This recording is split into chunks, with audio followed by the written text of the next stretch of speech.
연중 2주간 화요일입니다. 마르코복음 2장 23절에서 28절인데요.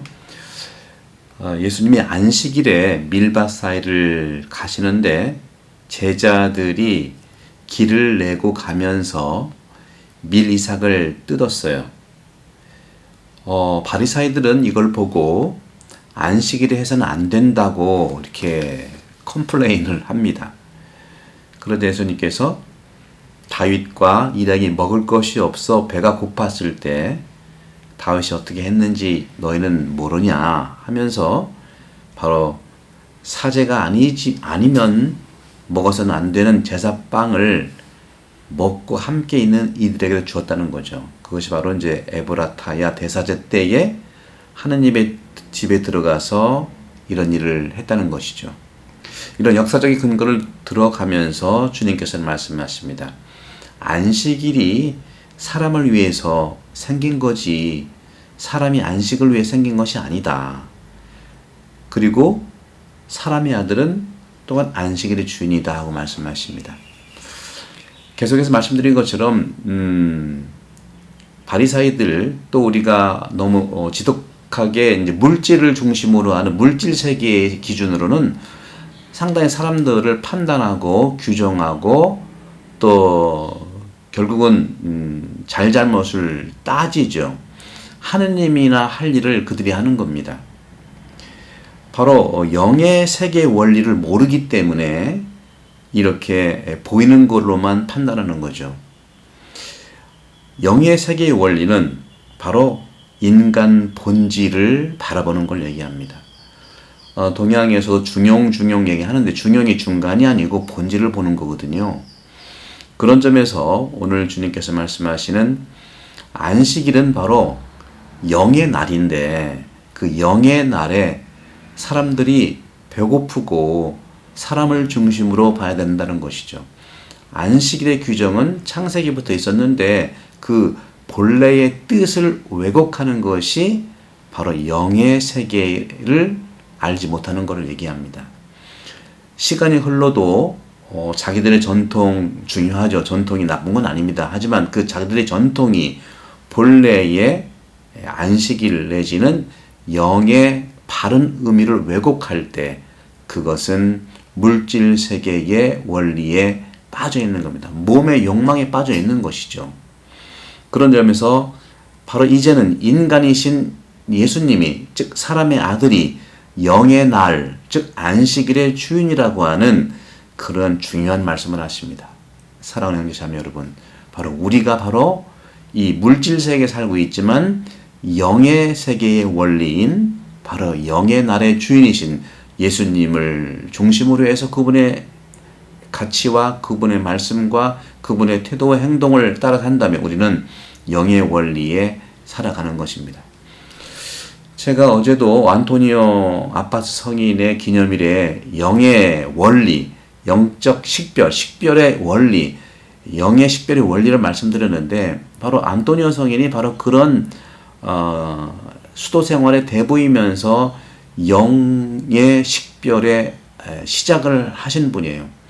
안토니오 성인은요, 바로 영들이 내 영혼 안에서 움직이는 것, 다시 말하면 영혼 안에서 만들어 놓은 내 상태를 관찰했어요. 다시 말하면 내가 늘 말씀드린 것처럼 바로 영이 혼을 어떻게 영향을 주고 있는가, 영들이 내 영혼 안에 만들어 놓은 상태, 생각의 상태, 마음의 상태를 관찰한 겁니다.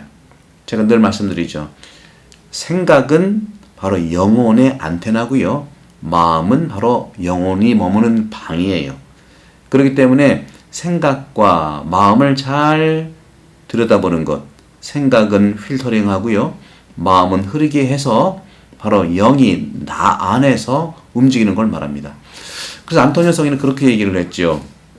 바로 식별 원리, 식별의 영적 원리를 두 가지로 봤는데 바로 영들이 내 영혼 안에서 만들어 놓는 생각이라든가 마음의 상태를 관찰했는데 바로 안토니오 성인은 두 가지의 비전을 제시했어요. 선한 비전과 악한 비전을 제시했죠. 선한 비전은 어제 말씀드린 것처럼 바로 우리가 살아가면서 말할 수 없는 기쁨이라든가 명랑함, 용기, 쇄신된 힘, 생각을 고요하게 하는 거, 대범함, 영혼 안에 일으키는 하나님의 사랑, 이런 것들이고, 그 다음에 악한 비전이라고 하는 것은 지나친 두려움, 지나친 염려, 영혼을 염려하는 거죠. 너무 염려하는, 이런 것들이 이제 과거와 미래 때문에 그런 건데요. 현재보다도 그런 점에서 생각이 혼란스럽고 무질서하고 또 낙담하고 또 여러 가지 사람들에 대해서 뒷담화하고 증오하고 영적인 게으름이라든가 어떤 그 투쟁, 분노라든가 공격, 가족에 대한 안 좋은 그런 기억들 물론 있겠지만 또 죽음에 대한 지나친 두려움, 이런 모든 것들이 악한 비전들이라는 거죠. 그런 점에서 이런 영적 식별의 가장 중요한 선한 비전과 악한 비전을 분별하는 식별의 중요한 경험을 한 다음에 금원이 나타났어요. 안토네선이 한 말이 어떤 겁니까? 고요함을 깨는 모든 것은 악마로부터 온다. 여러분, 침잠하시고 마음의 평화를 이루는 것이 중요하겠죠. 우리가 지성적으로 지성 안에 성령이 인지될 때, 성령의 은총이 내 지성 안에서 인지될 때 바로 악마도 우리 영혼을 괴롭히기 위해서 시작합니다. 늘 우리가 좋은 것만 있는 것이 아니에요. 기쁨이 있을 때 늘 조심해야 되는 것이 이러한 영혼을 파괴하고 괴롭히는 이런 사탄들, 이런 그 나쁜 생각들을 잘 준비를 해야 된다는 거죠. 따라서 우리는 영혼 안에서 정말 안정된 상태가 있는가 하면 혼란한 상태가 있다는 것을 늘 대비를 해야 되는 것이죠. 따라서 본성은 바로 선한 영, 그리고 본성과 반대되는 것들은 바로 악한 영의 영향이라는 것을 우리가 알아야 된다는 거죠. 결정적인 식별의 기준은 어쨌거나 평화로운 상태냐 아니면 혼란스러운 상태냐를 잘 바라보는 것입니다. 그렇지만 우리가 신앙생활을 하든지 어떤 사목 활동을 하든지 내가 소홀한 것을 참 정말 보완해야 되지만 너무나 지나친 신앙주의, 수덕주의, 실천주의에 빠져서는 안 돼요.